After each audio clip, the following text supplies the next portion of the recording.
Welcome back to the channel. If you guys did not know by now, my name is DJ, and on this channel we love to talk about real estate, finance, credit, you name it, all different types of things. I got my friend JQ on the screen. Should I give him your government name? No, just JQ. So we're gonna go as JQ today. We're gonna talk about different things when it comes to credit and getting your car and where he started at and how he got to getting his dream car and all these other things. So let's go ahead and let you introduce yourself fully, and then we'll go ahead and get started. I'm JQ. My real name is Jaquez. I don't care if you know. But I am 28 at the moment. And this story takes place when I was 23. Okay. And 24, because it was a little bit transition. And this was your, what year of college? No, I just got out of college. You had just got out. That's right. I just started working. Just finished senior year. Yep. So I just graduated. And once I was graduating, I realized that I needed a car. And I had my place, but I'm like, I want a new car. Of course, everybody wants a new car. I was making some money, some good money. And I'm like, bet. And my credit, I had credit, but I didn't really look into credit like that. I was like, it is what it is. So I just kind of like, I did what everybody else does. I went to all the car lots that, the big ones, like with the big signs. And so I was looking, and I'll never forget. I told them I wanted a V8. I had a muscle car before this, but I told them I wanted a V8, and they showed me one. They were like, "Oh, this is the only one we have in stock. We think you'll look good in this." You wanna know what this car was? It was What'd they give you? A 2002 yellow drop top Ford Thunderbird. Oh my gosh. He's gonna I'm sure y'all see the picture. Y'all see what I'm talking about. That's what it is right there. So, mind you, I was about 120 pounds heavier than I am right now, and I'm not small now. So I looked at him and looked at the car. The car was like a kid car. Like, what was I finna? I couldn't even have really got in that car. And the APR, he was like, "Yeah, we could probably get you into like 12%." Jeez. And mind you, this is like, interest always fluctuates, whatever. Right. So I'm like, but I don't know, it's not bad, but I know I didn't want the car, so that's why I didn't buy it. And so I kept looking for cars, and one of my friends actually hit me up, and he was like, "Bro, you got to go to this credit union. I just got my car through them." And we do the same kind of work, and I knew what he made relative. And so he's like, yeah, he's a little bit older than me. So I'm like, okay, like, he's giving me the game. He's like, we're going to go to the credit union. You're going to take him paperwork. They financed him for his car. He wanted, it was like 25 grand, and he had to put like 5 grand down. He had a co-signer, and they gave him like, 2.5% interest. And he was older than me. He was more established, had work history and all of that. And so I'm like, bet, that's good. 2.5% versus that 12 they tried to give me at the lot. So then, but before this, let me backstory. I went to an infamous street called 82nd here in Portland. And I went to a car lot, and they pulled my credit 7 times. Oh my god! And I didn't buy one car. Don't go to 82nd to buy a car. If you're in this area, that's all I'm saying. No, there's some good lots on 82nd. I know, what I'm saying is there's good lots anywhere, but it's just you just need to know what you're buying, and what if you buy something cheap, expect to get something cheap. Like, you're not finna get a $1,000 car that's it could last for a while, but it's all relative. But I went to some janky ones on 82nd, and bruh pulled my credit once, I thought, and it was like I had 7 inquiries on there, and he didn't give me a car. I was like, how does this work? Anyway, so back to where I was at. So found out about the credit union. That was all in the past, and so I started doing all this research, and I'm like, well, what does it take to get a loan, like, through them, and what do they want? So I opened a bank account. I'm like, bet, I'm just gonna get a bank account with them. That way they know who I am when I come for ask for this car loan. So I started doing research, and I'm picking his brain. I'm like, what kind of interest did you get? Did you ask to do anything special? He just gave me the whole rundown of what I told you. And so I got all my paperwork together. I'm like, okay, I can afford, like this much car, like, $300-400 payment, whatever, So I wanted a Camaro. This is like the Transformer Camaros, that era. They're good times, yeah. Everybody's wanting a Camaro at that time. But me, I wanted an SS. And so I was like, at the time, it was like, nobody my age was doing that here. I was the first. I'm gonna say it on video. At that age, I ain't saying the first here to have it, but in that age bracket, I was the first. But that's neither here nor there. So I actually found one on Craigslist, and so I had a friend go with me, and I wasn't pre-approved yet, but I was like, I went to On Point, and they kind of walked me through the process. So I had all my paperwork lined up. I knew what they wanted, but I just kind of wanted to see what they're gonna say. And so when I went to get the car, I went to go look at it. I hit the guy up. I'm like, hey, can I come test drive the car? He's like, yeah, sure. Come out to, Beaverton. So I put the address in, had my friend go with me. You know, you can't buy a car by yourself. And so I wasn't going to buy it that day. I just was going to test drive. But I don't know if he knew that or how, whatever he thought. But so he might have thought I was going to come cash him out. But that wasn't my intent. And so I left. Went all the way out there on the drive, got there, and he's like, oh, he was like, oh, you sure you want to buy this? Like, he kind of looked at me like, can you afford it? And I'm like, in my head, like, I had knew what I could afford because they had gave me the whole breakdown. I did all my calculations to know what I could afford. So I'm like, bruh. But anyway, I'm like, yeah, I'm for sure I can afford it. So what was the price that he had it listed for? And so at the time, what was your target? He wanted $22,000 for it. Okay. I got it for $19,500. Okay. And it blue booked for like $25,000 at the time. Okay.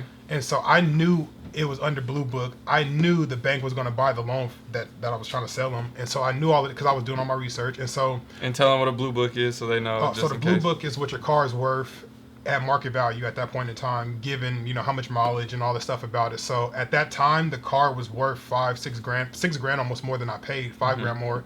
And so I knew it was a win. Like, I knew the bank was not going to turn me down. And so then I had all those other experiences with the banks, like at the dealership. So I'm like, all right. So I went, made sure I got my credit together, paid off some cards, got my utilization down. And then I, let my score bump up.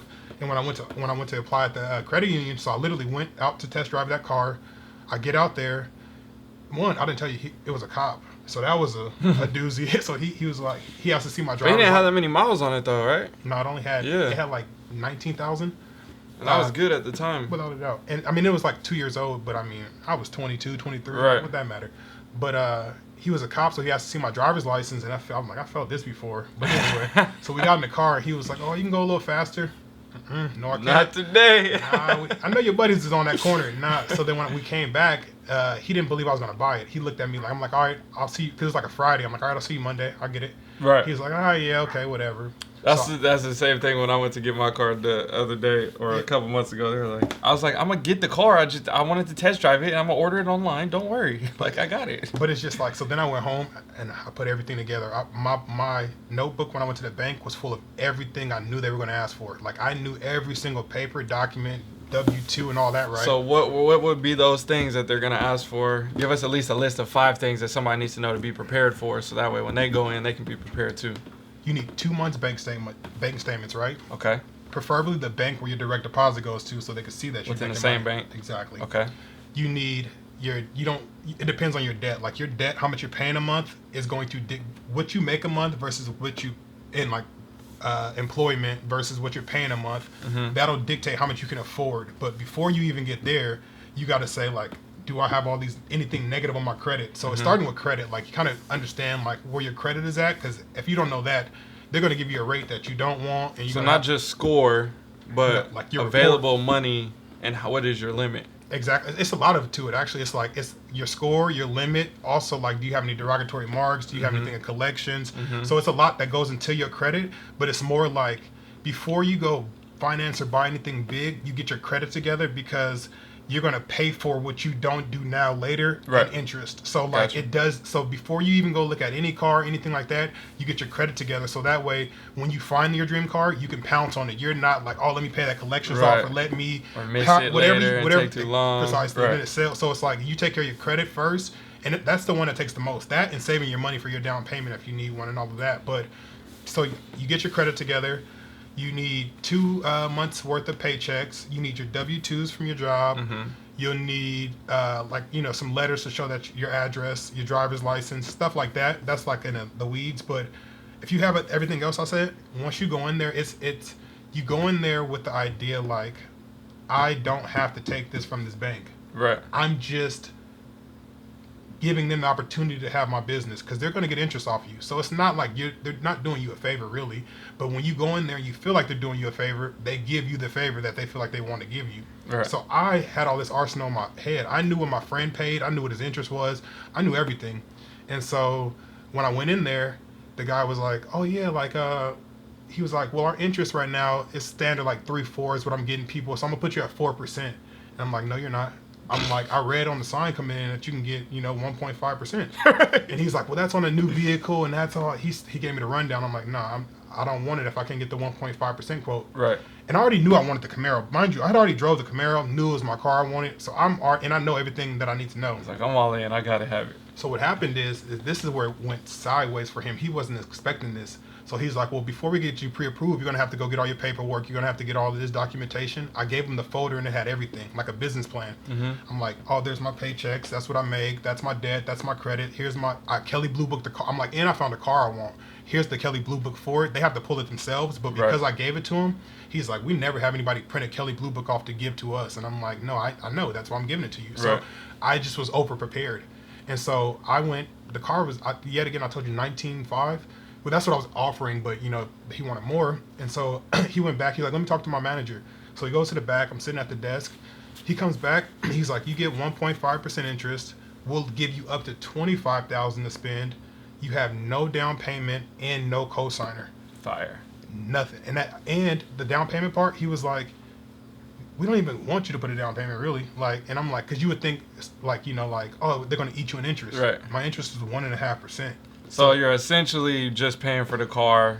And No. Remember, I bought the car undervalued. Well, yeah. So when I went later in life, when I went to sell the car to buy the house, I made money on the sale because I was still over what I owed. And that's a whole another topic when it comes to flipping cars and everything, because that's we always got that same mindset. Always buy the car lower than what it is, or it's got to at least hold its value over the time. But see, because I bought under the Kelly Blue Book value, when I sold it, I got a check. Mm-hmm. You know, most times you got to pay the difference from what your note is and what you owe, and like the difference. They were like, no, we issue you a check after the lot bought it from me, and so I positioned myself in that where I got the car, I got to have it what I wanted, had all the fun I wanted, and then I got rid of it. But in doing that, that's when I learned how important credit was, and how, because if I didn't get my credit together, even with all those inquiries on there, I was still able to get 1.5%.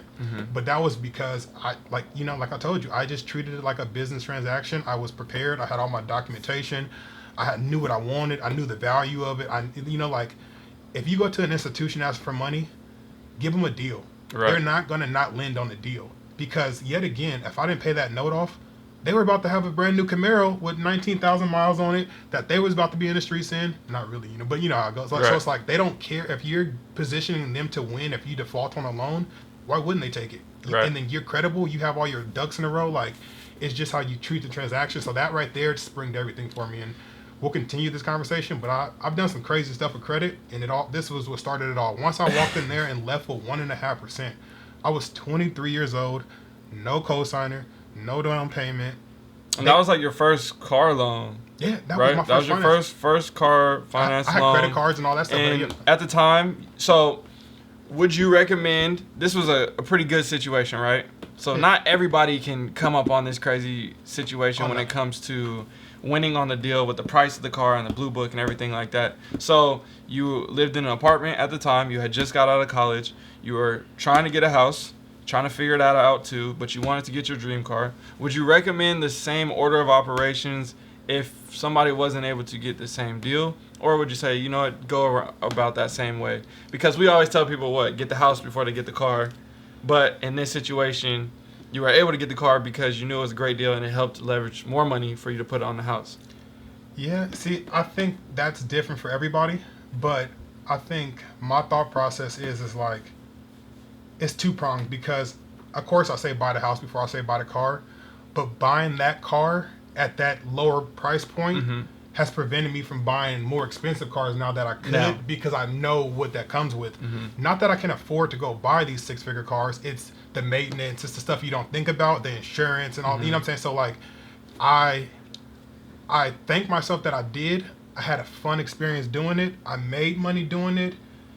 It's doable for other people with the right research. You know, like, you can get a deal on any car you want. It's just being able to be in a position to get it. But that's what I'm saying. So, like, I don't know. I'm not going to tell people not to do it because, look, I did it and it worked out for me. Right. But I'm not also saying go do it because it worked out for me. But you took the time to take the steps to be prepared and understand the numbers, saying, okay, this is actually going to add out and pencil out to me, making sense of doing all this stuff, compared to just go out, buy the car, and then now you're like, oh, damn, I owe $6,000 and I got to still sell this thing and I'm still going to owe some money and I'm still trying to get a house. Precisely. So it's thinking about that mindset and showing that, like, you can do these things in the wrong order of operations, or I don't know if there's a right or wrong, but the most standard way we would say that people typically think about doing it? I think what it is people have to be honest with themselves Right. and what they have for themselves. Like, you have to write your whole life out on a piece of paper. You got to say, this is how much money I make in life. This is what my bills cost.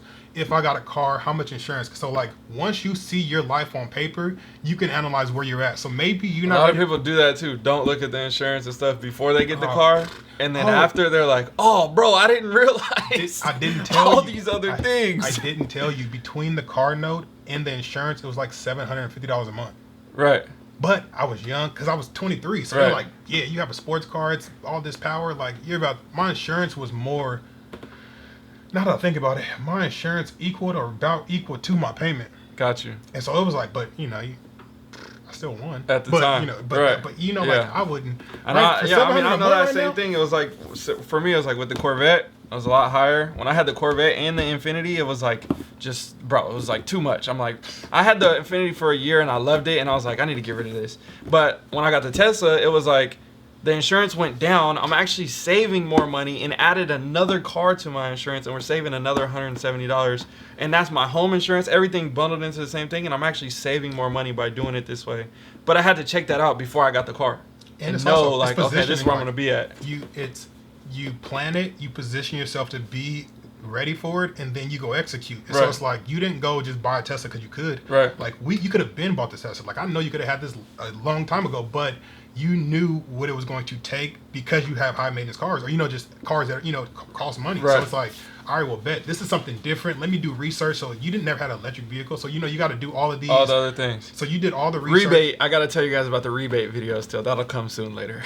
but even that, like, you overanalyze it, so that way, worst case scenario, you still win. Right. So when you take it to that level of detail, you don't lose, and even if you do lose, it's not a loss. It's just a lesson, and then you just shift it to make you win. So like, you could have bought the Tesla and then just been like, okay, that's it. But like, paid sticker and did everything you wanted, but like, you wanted something custom, you wanted different things, you wanted your way, so you made sure that you got what you wanted, you paid what you want to pay, and you got everything to work out in your favor. Right. And it's like, most people don't do it because you take what you get, but you're like, nah, I'm actually pretty good out here. Right. Like, my credit's good, I got money, so when you know that and you can speak from that authority, it's a whole different conversation. Yeah, so I think that should be helpful for y'all. Hopefully, if you guys need more, let me know. But that's kind of his story on how things were a little bit backwards to what we typically would always preach, to what I always tell people all the time, get the house before you get the car, because you never want that to happen. But if you want to set yourself up to still be able to get the car and be able to get the house later, or whatever the situation is, or even if you want, because we all know a lot of cars depreciate if you don't have a good plan for it. For if you're gonna use it for Uber or renting it out or Turo or whatever, all different types of things with these cars depreciating in value. So it's like definitely always a touchy subject for a lot of people. But I think this is a great situation, a good scenario, an example to show people like you can do it. Like for me, I like to get my cars at the dealer's auctions, get them for a discounted price. That's something that not a lot of people have access to. So I understand that. But at the same time, if I get a car at a dealer's auction, I know I'm going to win no matter what. I can drive a car for 3 years, sell it, still make money, and walk away with a couple dollars in my pocket, and basically just drove the car for free. Insurance, maintenance, everything was covered. So I don't know. You got anything else to say? You can do anything you want to with the right amount of research. Yep. I've made magic happen with some research, and it doesn't cost. It's all free. Everything I ever learned was YouTube and Google and everything else that you can get onto, right? Like Facebook. I just overanalyze because I know that I want to win. Like, I see it as a game. Like, do you win or do you lose? I don't want to draw. Every deal is something, and so I'm like, I know I can't win everything. Oh, but I'm swinging for the fences every time, because even if I don't get it all the way there, so let's say they didn't give me 1.5%. Right. They was gonna give me 2. Right. But what if I took that 4% when I came in there? Big difference. So like that, it's like, it's stuff like that like I'm so confident because I did the research. That right there is something you can't cheat. You can't because when you go in there and you're prepared, you have everything you need. You know your numbers. You know everything. what can they tell you about you? Yep. You're telling them what you need to convenience your life, not what they can offer you. Because you got to pay it, and everybody can have their own opinions on whatever you're spending your money on. But at the end of the day, they're not paying it. You have to pay it. You have to take care of it. You have to. If you lose it, you lose it. They don't lose it. If it messes up your credit, it messes up your credit, not theirs. They laugh at you after get repoed, though. They do that. They're gonna laugh at you, and it's still gonna be on you. So always remember that. Don't do it for everybody else. Do it for yourself. And you know, just try to enjoy the finer things. If that's the finer thing for you, go ahead and get that car. And if you do, send us a picture on IG. Tag us or something. I got your new whip. I'm looking fresh. I'm looking fly. Riding dirty. No. All right, y'all. What else we gotta tell them? What else we gotta go over? Take care of your credit, because it'll take care of you. Yep. It may seem crazy, but I'm telling you right now, credit and cash. You need money. I'm not one of them people that's talking about you don't need money. No, you need some money. For sure. But when you got both, you're like unstoppable as DJ. All right, you guys, don't forget to subscribe to the channel, hit the like button, all those things. Follow JQ on IG. And if you guys want to get some free stocks or anything like that for Webull, Robinhood, M1 Finance, free credits to all that stuff, I have links for it down below. All you got to do is sign up, deposit $100 in your account, and then next thing you know, you have some free credits in your account. So I think that should be good. And we got some more coming for y'all, so stay tuned. I appreciate y'all for always watching and tuning in and watching these little weird videos that we make, and I think we gotta go. Yo, if you enjoyed this video and you wanna make extra money or grow your shoe collection, I want to give you a free video with my 3 tips that were the most powerful that will help you grow your sneaker collection and make an additional $1,000 to $10,000 a month. All you need to do to get this free video is click on the first link in the description or the comment that's pinned in the comment section. That'll take you to a page where you can enter your email address, and I'll make sure that I send you a video right away. And if you enjoyed this video, again, don't forget to like, comment, share, and subscribe. My name is DJ. I'm signing out. I got to go. I'm gone. Peace.